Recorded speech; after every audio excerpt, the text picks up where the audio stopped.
I'm going to take you to is Live Binders. And what Live Binders is basically where you could post all of your stuff.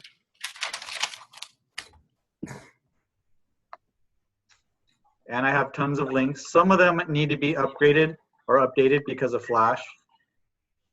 I have not. But as you look through, you'll see links of all varieties. Feel free to play around. And if you have any questions at any time, please let me know. I want to show as much as possible. Live Binders is free. Mommy, am I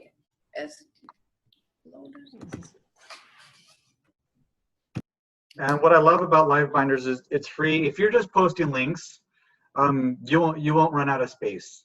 If you start posting videos and you're allowed to use videos, the space is kind of limited. So I would not use it for that.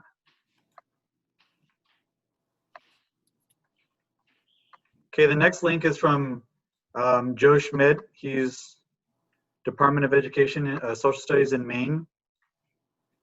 If you went to our presentation on Monday, you had access to this resource. And essentially he has all of his different civics links and resources.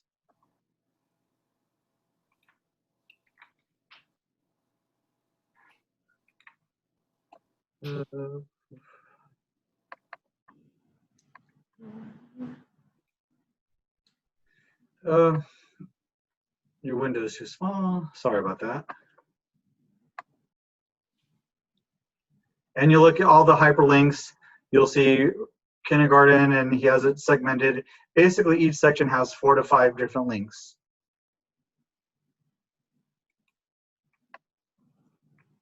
Okay, the next one I'm going to share is a geography breakout. I do this at the beginning of the year.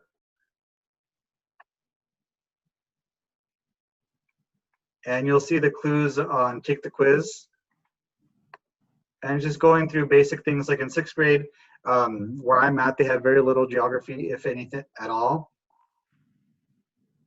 And basically they watch 4 to 5 minutes of a clip and come up with a clue.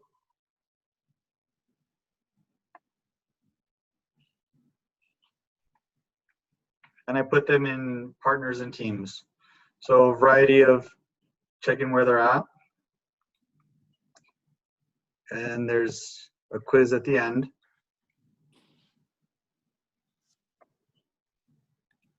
Okay, the next one I created forms of government, also at the beginning of the year in Texas.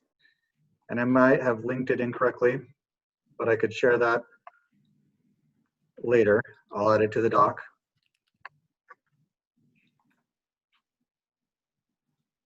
And you'll see within here choice boards, Latin America, pretty much anything. This is the effects of a Columbian exchange. So in Texas, we do have access to, we are supposed to teach a little bit of history. So one of the things I like to do, I used to teach high school and university.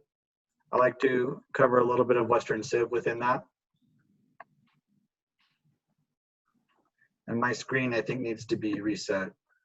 But again, through here, you'll notice a lot of links that I've added. And if you want to add your links to it, and yes, Jennifer, I did create that.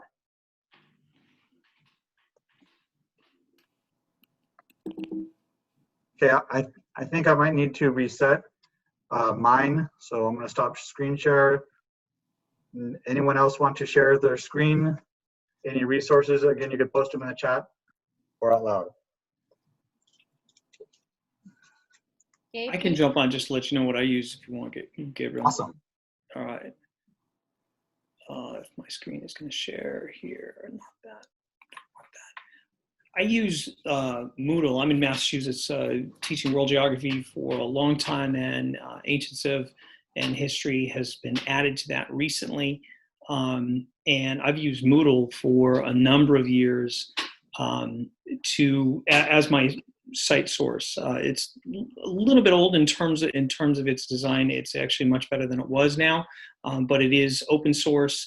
If you can get your district to host on an old desktop computer, to host it. It's free. And I use this, since we're talking about Western Hemisphere, as you can see, there's different sections. I teach a section on the Columbian Exchange as well. When you had mentioned that there weren't really geography and history standards, but they were focusing on ELA and math, reading comprehension is always a piece of something. I host all my documents here, and links go in here as well. Videos can be embedded. One of the projects that I put in the shared drive is Rainforest Mythbusters, which is about a project I came up with. It's about identifying and being able to support an argument, prove a statement is true or not true. And kids had a real good time with this. All the resources are there in the shared drive, and you can update it. It's standards links, statements that I came up with that kids had to prove or disprove, and I made them a little bit obtuse and obscure to make them think. So Moodle's one of the resources that I use, and again, I embed a lot of things in this as well. So that's one resource I have. I will change my site to allow guest access, and I will post that information on the drive. Awesome. Can you post your link? A lot of people are asking for Moodle. Sure. Yep.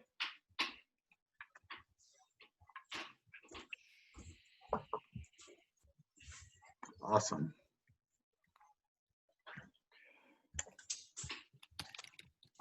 Okay, next, anyone else?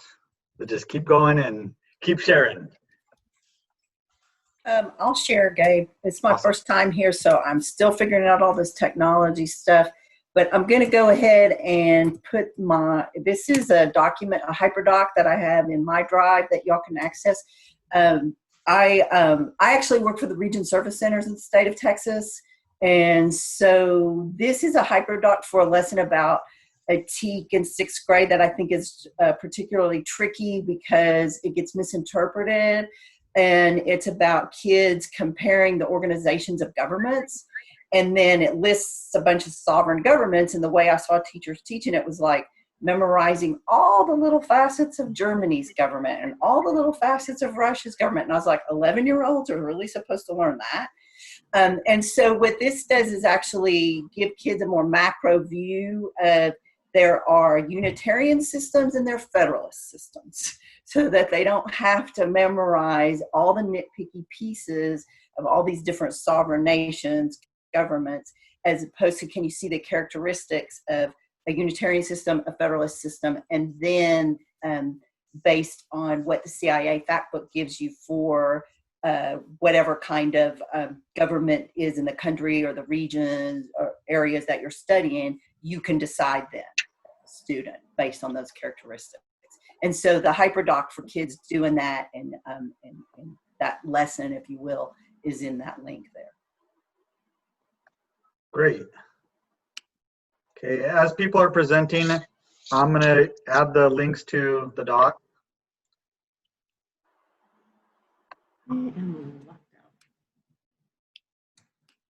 Next up.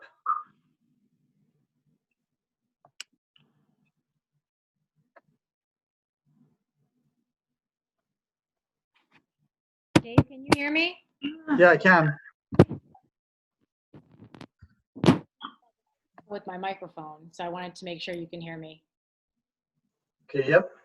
We're good to go. Share whatever you'd like to share, Miss Jen. Okay, well, I've never shared a screen before, so maybe you might want to walk me through this so I don't disconnect myself. Okay, at the bottom, there's a green thing where it says share screen. And you click to share your screen.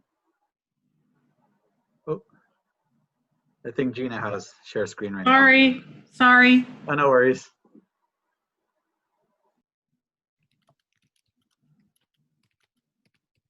Okay, you see it, Jen? We lost audio. She's on mute. You can see the. Can you hear me now? Yeah, now we can. Okay. All right, so let's see. I've got desktop. That's what I want to click, right? Wherever you want, wherever it's coming from.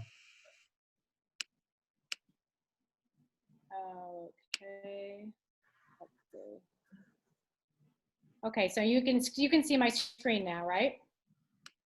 Yep. You can see my screen? Okay. Yep. Well, Gabe, kind of like you, I create a lot of my own materials, and I'm actually kind of excited to share this with everybody. But this is I have one website for 7th and 8th grade, and I have one for 9th grade. So in New York, 9th grade and 10th grade are ancient civilizations, and 7 and 8 is US history. So if you scroll down on my website, you have 7th grade honors regents assignment page, and my assignment pages actually are where I post a lot of the links and the lessons and the materials that I use. So if you click on assignment page, oh geez, I don't know why these pop-ups keep coming up. Sorry about that. Oh, hold on a second. I guess I need to fix that one. I have a password for the 7th graders to use, and I wasn't really using that one. I'll just go down to 8th grade. Okay. So we'll go to 8th grade instead. So this is my assignment page, and what this does is it actually gives the kids and the parents a glimpse of what we're going to be learning about this year, and kind of lays everything out for them pretty nice. Now again, it's a glimpse. It doesn't mean that this is exactly what I'm doing exactly at this time, but at least it kind of helps everybody to stay on the same page. So these are their assignments. Sorry, I just have to scroll through this until I get to my content. And then once we get down here, I've got honors, I've got regents. These are the regents' assignments. And then once we get to here, these are all the lessons that I do. The first lesson that I do every year is why should we study history, which is just really such a great question. And then I do a lot of different things with them. Like I ask them, do you think you're smarter than a high schooler? Do you think you're smarter than the average person? And then I have some videos that I share with them, and then we have conversations with those. And then underneath that, I have something called Handouts and Materials. So if a student is absent, or if they just want to go back, at some point when they're at home later on and they want to review, okay, well, I want to, I was thinking about what happened in class, but I kind of can't remember exactly what was in the video. They can click on the videos and they can access the materials here. So there are lessons here on why we should study history, on perspective versus point of view, which certainly is great. This lesson is kind of fun. It's a parody off of the Three Little Pigs, but it's the wolf's point of view of the story of the Three Little Pigs, and then kind of more of a broad general perspective on what happened, with the story of the Three Little Pigs.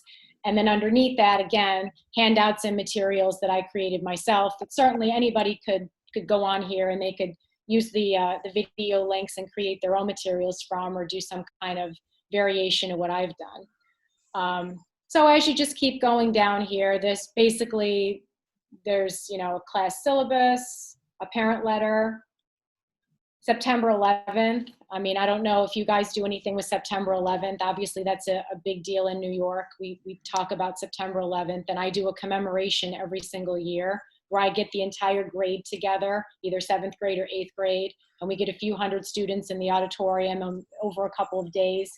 We walk through all these different facets of, having a tribute and a remembrance of 9/11, and not only what happened, but how should we remember 9/11 moving forward, and what are the big lessons that we could take away from that. So we have, George W. Bush's Fear to Freedom speech, some primary source reflections, some tributes. So here's the Civil War activity, social, political, economic, and geographic consequences of the Civil War, which is kind of fun. I sometimes read Lincoln's Last Days with my students, or clips of it. So impact of the death of a president is something else that is fun that I do with them. And once you get down into Reconstruction, this is kind of a neat thing. One of the big questions that I always talk to my students about is, should there be limits to liberty, which is kind of an interesting question. So this is a collection of video overviews, and why should we study Reconstruction? Because, again, I think lots of times kids want to feel a connection to history, and rather than just delving into the topic, it's kind of like, okay, well, why are we studying this, or why should we study this, or why does it matter to me? So this gives them an opportunity to be able to kind of review and reflect on that question. And then, you know, there's a PowerPoint here. There's a packet. I just click on, I guess, one of my, I don't know why I keep getting these pop-ups. That's so annoying. I apologize. My computer, I'm having some issues with it. But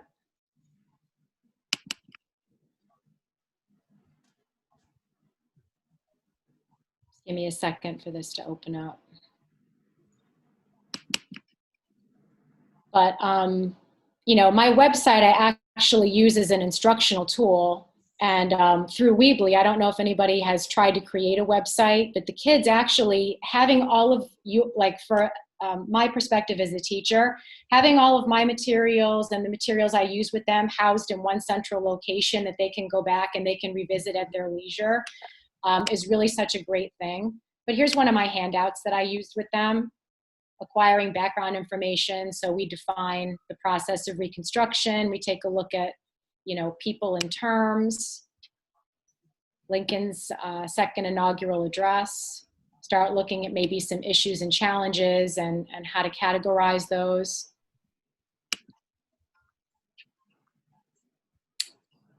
You know, putting things in boxes I find is really helpful for kids. It helps them to organize their ideas. So when you take a look at setting up things like this and having them go with your materials, it's helpful to do that. So anyway, if you guys, you know, wanted access to take a look at, this is pretty much, you know, our 8th grade curriculum that we do in New York. And it's a wealth of videos and different activities that I came up with. And obviously you could feel free to modify any one of them to suit any one of your needs. And as I was saying, 9th grade in New York, we do global ancient civilizations. And this is my website for ancient civilizations. So once again, if I go to Global Studies assignment page, very similar layout to my other one, where all of their assignments are posted so they could see what their homework is or what the class topic was, what the class goal was. This is actually kind of fun, study skills, strategies, and time management for anybody who's looking for any of those first day activities, you know, that are skill building or relationship building kind of things. So that's kind of fun. 5-paragraph essay, kind of kept short. And then once you go down into here, we have early civilizations. There's some web quests on here, which are kind of great. Hammurabi's Code of Law. And again, it depends on, you know, how you teach your curriculum and what you do, but this was our curriculum. You know, we did the religions, ancient India and China. And so anybody who's looking for web quests, there's some great web quests on here. Some really great maps. Qin Dynasty, Golden Age. Some interesting ways to learn how to teach or to show them how to teach essay writing. Ancient Greece, Ancient Rome. Nice video series here on the rise and fall of empires and Christianity, Byzantine Empire. I don't know if anybody does anything with the reign of Justinian, but there's actually a debate on here about, was Justinian a great leader who did terrible things or a terrible leader who did great things, which is kind of an interesting question to pose to kids. So there's a virtual scavenger hunt, and, you know, again, feel free to peruse if you like, you know, all of them are. I feel like it's a lot, but I guess my big reason for, or the big thing I wanted you guys to see was, I don't know how many of you have ever thought about taking resources that you find and kind of even categorizing and organizing them. Hold on, let me. Pardon? I need to leave. Pardon me? I thought somebody had a question. I heard someone talking. But, you know, there's this actually here, their review guide for midterms. This is really great. Some charts on here. So again, this is all kind of a huge resource in and of itself. So kind of a collection of different things that you might be looking for. Some you might want, some you might want nothing to do with, but it's definitely a place to look for information, even if you're just looking to sift through, and depending on what it is that you're looking for. So this goes all the way up to, there's Africa and Islam, medieval Europe, History Channel, feudalism.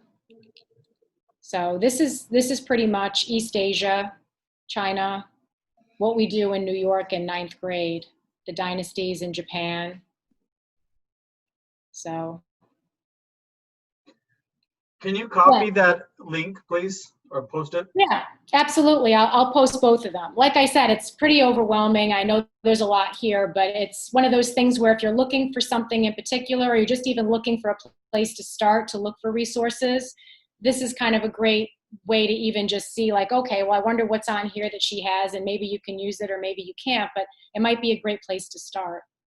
Yeah, it's great. So yeah, I'll be happy to post those. I'll put them up right now. Awesome. So how do I go back, and can you take the screen back, or do I have to do that? You have to. Okay. Again, I apologize. I'm still learning how to use this thing. Yeah, no worries. You were using Google Meets, right? In New Yeah, York? yeah. We were using Google. They wouldn't let us use Zoom. We were not allowed to use Zoom. For some reason, I can't. The bottom of my screen is not. Okay, wait. You're sharing. Okay, it's at the top now. So do I click on New Share Or where it says Stop You'll Sharing? see something that says stop sharing. Stop sharing? Stop video. Oh, stop share. Okay. Thank you, guys. Thank you for your patience. Thank you. Okay, next resource. And again, if you're not going to speak, please use the mute button.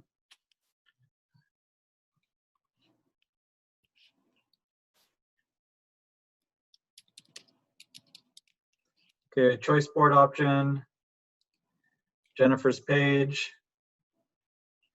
Ashley, do you have anything on Texas history? Some people were asking about it, and I know you do Texas history.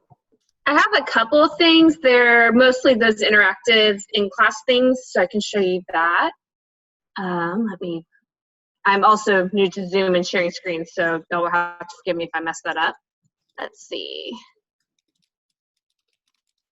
All right. Share screen. Okay. So this is that we've used in our classrooms in Fort Worth IC, and I can copy the link into the chat because anyone can use it. It's called Life in a Spanish Mission, and the idea is that your students are going to come in and basically be the Native Americans in the Spanish mission, and you are the priest. One of the fabulous things I found is for 7th graders, they're not supposed to talk the entire lesson, which is very tricky for them, but they really do like get into it and enjoy it. It comes with handouts that you can see, full-on lesson plan. Let's see, handouts, I'll show you. Yeah, do not disturb the station. They're actually supposed to sit down on the ground, put all their stuff away. Like they come in and they're taking a vow of silence. You get to have a lot of fun with them. So I greatly enjoyed doing that with my 7th graders. What else do I have? Oh, I can also share a Battle of the Alamo reenactment that I do. Make sure you get your admin on board before you start this because it is a hot mess and they need to be good with it. But I get students to get a white t-shirt, one per student, blank, completely blank t-shirt. And most of the time, if they can't get one, you can talk to your PTA and have them grab it, or they're not that expensive if you plan ahead. You'll need Sharpies. We use little foam balls, different colored chalk powder, name cards or keys figures, and you can see the rest in there. But basically, they're going to make their own Alamo shirt, and on that shirt, they're going to create a timeline. And this is after you've had a review of what the Battle of the Alamo and the lead up of the revolution is, because they need that working background before they start this. We do research on key figures because they're each going to be assigned one, whether they're part of the Mexican Army, General Santa Anna, Green DeWitt, one of the key players. You can play the name card game with them. That's where they would put the name of somebody on the back of someone else's shirt and have to guess who that person is, or you can just assign them randomly. It just depends on your timing. The actual battle, we would get cardboard boxes and duct tape and make a Alamo out of it. And we'd use chalk powder to reenact the battle. The Alamo defenders will have less ammunition because just like the real battle, they don't get full ammunition. The Mexican army doesn't have as much cover because, once again, that's historically accurate, but they do have more ammunition and more people. At the end of this, for me, I give a grade for the t-shirt. I give extra points for how they behaved during the battle day because that helps me out a lot. And then I ask them to do a write-up because I do want that writing piece and their internalization. I want them to explain the battle that they experienced, but also to relate it to what actually happened in history. One of the fun things about this, especially for admin is on board with it, they can wear those t-shirts and talk all day through school and tell people how they died at the Alamo, who they were, what it looked like, and it's just a blast. So that is something I highly recommend if you can do it. Doesn't actually cost as much as you would think. I think the white t-shirts cost the most, and it, once again, if you get your PTA or admin on board, they are normally willing to throw in a few bucks to make it really fun. And then I had a couple 6th grade ones, and I shared one of them. It was the debate for, if it's a different one, sorry, a debate for rainforest. 6th grade, especially my 6th graders, it seems like we have a hard time coming up with not concrete thinking. We don't want to think outside the box. We want the teacher to tell us exactly how we should handle things. So this is a great way to kind of push them to think differently, to think about different perspectives. Because if you ask them the question, like, whose rainforest is it? Why should we protect it? Most of them are going to go, yes, save the rainforest. But they can't tell you why. They can't tell you who exactly would want to cut it down or what good reasoning might be out there for it. So this is a great way to push past that concrete thinking. The Icivics lesson I shared, which Icivics, y'all, is free. It's got a lot of good games. It's got a lot of good lessons. It's just a lesson on types of government. It goes through autocracy, monarchies, dictatorship. You will need to have a login to get in, but once again, it's a free thing to do. Then I had one more, I think 6th grade, oh yes, 6th grade, 7th grade, or 8th grade. If you're going over American Revolution, which we do at our school because we want to, you know, push for that STAR test and help our 8th grade teachers out, we play King's M&Ms, which it can be M&Ms, it could be something else if you can't have M&Ms, just something that tangible that students would lose. The idea is that most of your students will be a columnist, you'll have a tax collector, you'll have a king or queen, and you'll have a parliament, and parliament will come up with a list of rules like if you're wearing jeans, you have to give 2 M&Ms away. And then you get to watch the colonists be outraged as the tax collectors come by and take their M&Ms. Then the tax collectors get a cut, they give it to parliament, who gets their cut, who gives the rest to the king or queen, who can just sit there and eat M&Ms in front of the class. They love it. It's very interactive. I will share the link to this one as well in the comments. Any questions? Let's see, I haven't looked at the chat. But I will stop sharing, and that way someone else can. You were good on the questions. People were just saying what great resources. Yeah, it's a fun. I like to do interactive as much as I can. I think we get too much into books and sometimes even videos and screens. So when we can do something in real life, that brings that fun to the table. Great. Agreed. Okay, so about Icivics, it is free. We did a presentation earlier in the week. Icivics, Kid Citizen, and Engaging Congress are all free resources, and we created a video on that if you want to see how to play around.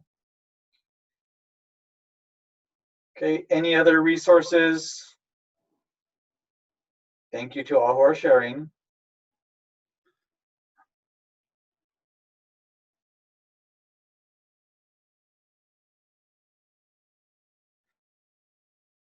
Okay, so Ashley, you have a question about the M&Ms. If I had to do it via distance learning, I would probably discuss with students about what we can have ahead of time. they have M&Ms, great. If they don't, maybe they have Skittles or something similar. But that one would be a little more tricky to do, not in person. Most of my resources are in person. As Gabriel said, our district went to Edgenuity, so we did not have autonomy to change out as much. That one would be tricky. I think you could still make it work. I think it would just be a lot more front loading on getting supplies to students and, you know, getting things ready.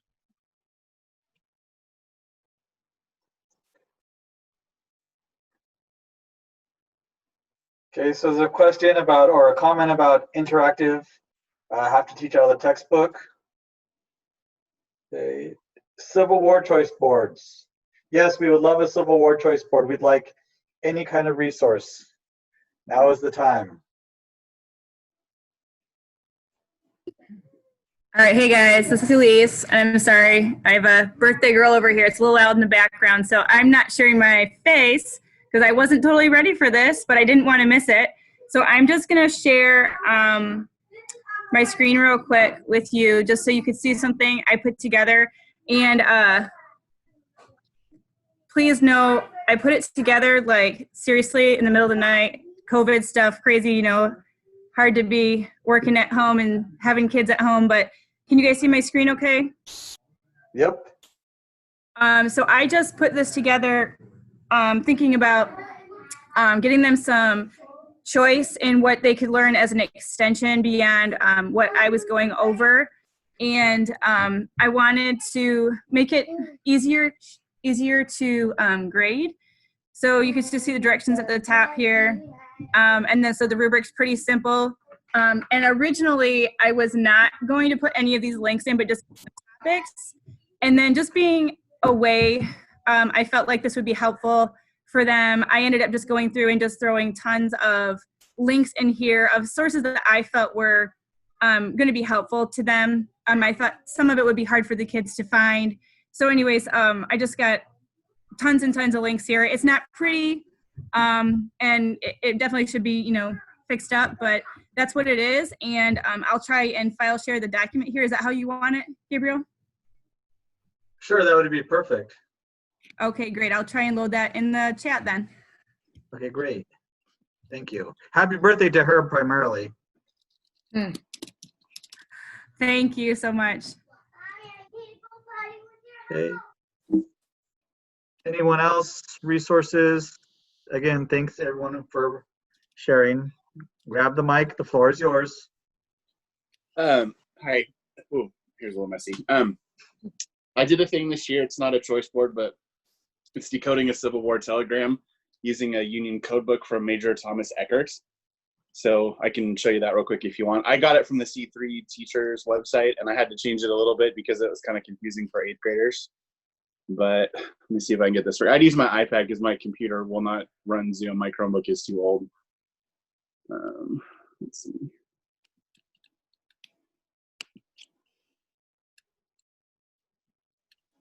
Oh, it might not do it.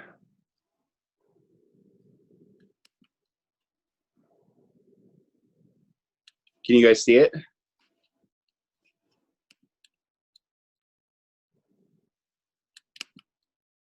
I don't think it's going to work. I'll just post it, the folder link in the chat, and you guys can see it. But it's kind of cool. I had some kids try it on their own. A lot of the kids said it was really difficult, and I was like, well, that's good because it's a Union military code. But How hard is it? if you're in person, like most of the kids got it within about 50 minutes once they had they looked at all the documents in the code book itself. Major Eckert has really clear handwriting for cursive. And so it was pretty easy to understand once the kids figured out his system. But it took some effort. I had I had about 50 kids try it, and 4 of them cracked it successfully on their own. So it's a challenge. So if you had higher level learners that like math and want to try something more challenging. And is that something you flipped for digital or? Yeah, it's normally something we do in person, but Right. it's I changed it. There you go. There it goes.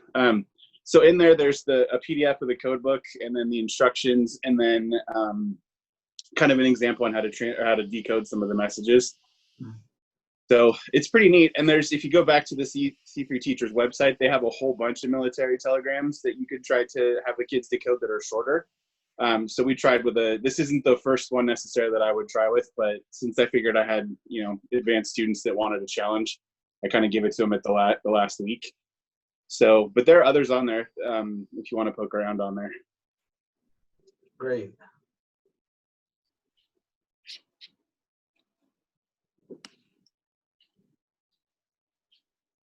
Okay, Bradley, you need access to the doc? Yeah, my firewall is very aggressive. Hold on.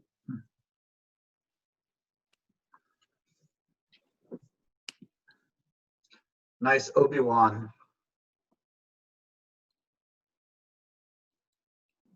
It's my school avatar. It keeps the kids were taking my picture and changing it, so I put Obi-Wan up there.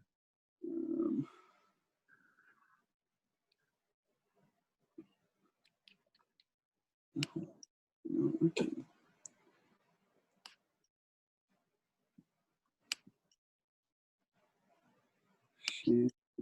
Let's see.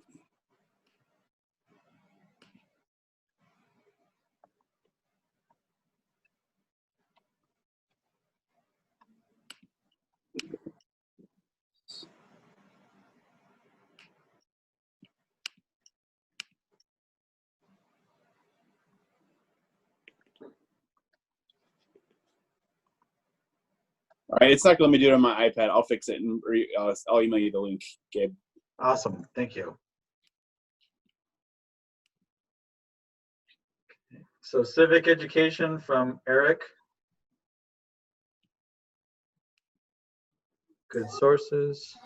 Yeah, I went to a conference that was put on by the Missouri Bar Association, and it was the James Madison Project, and they were in works with the We the People program, and they put it on every summer, and it's mostly Missouri based though, and it's hosted in Jeff City, and they you get to listen to experts speak about the interpretation of laws, kind of the just different aspects of our government, kind of how it works, certain amendments that you really, before I went to that, I wasn't quite sure like how exactly the 14th Amendment like worked in so many different court cases.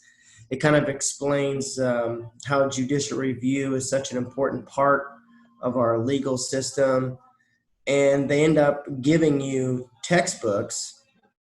They gave us 30 free textbooks. They paid for the trip and everything, and they have a lot of resources. And this link is to the kind of the Missouri Bar Association, but they just provide free public resources and things. So if you look around there, this will take you there. And there's a bunch of links there, but there's other things that they give you within that website, and it's pretty helpful. You learn quite a bit about the actual just functions of government. Awesome. Okay, great. Thank you. Well, anyone else to share anything? I'm gonna try to share mine real quick, Gabriel. I'm on my Chromebook, so I don't know if we'll have much luck with it, but give it a shot. Awesome.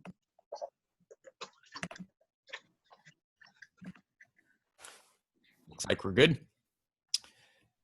So this is what I posted in the link earlier. Can we see it? It says it's sharing, so I hope you can see it. Yep. So on my website, it's just mroten.com. There's a ton of stuff there. It's all free, but I wanted to show the games and simulations page because this is where I have a few breakouts that I've made for myself. And this is all my middle school stuff. There's a few games and things here. The breakouts are all digital. They often have a physical component, but it's usually just the last puzzle. So these are things that work pretty darn well for distance learning. So any of these links will take you there, and it'll have a lesson plan. It'll have all the downloads and stuff in each of their little boxes. So I really wanted to point out this one, the Fall of Rome game, Provide and Conquer. It's really fun, and it works pretty well over distance learning. It works way better in groups, which is hard to do over distance, but if you play it individually, it still works out pretty well. So there's some good stuff there.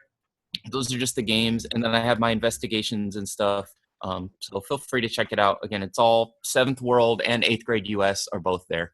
So if you have any questions about any of it, let me know. But it's all there and it's all free. Amazing. Thank you.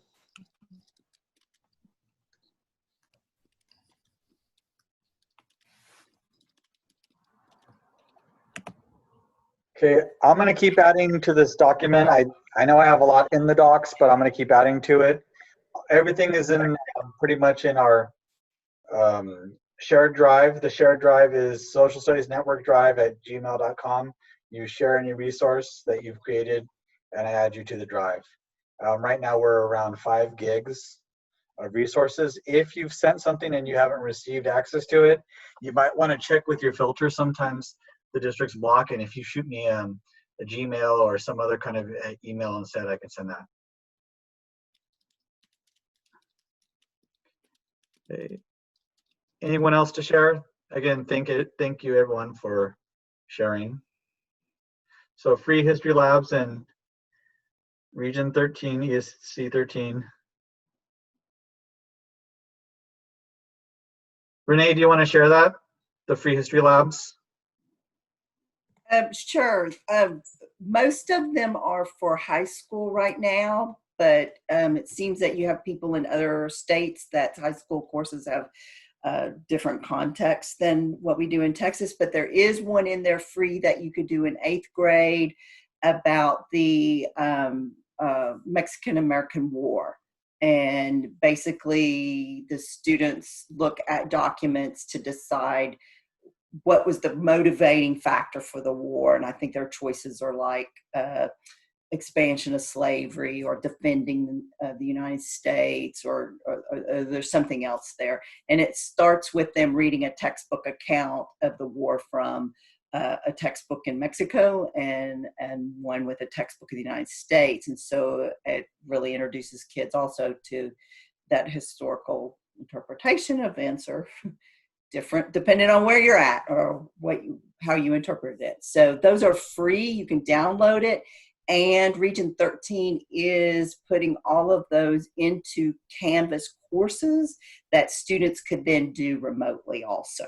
So they're adjusting them for you to be able to use in class or to be able to use remotely. Great. Thank you.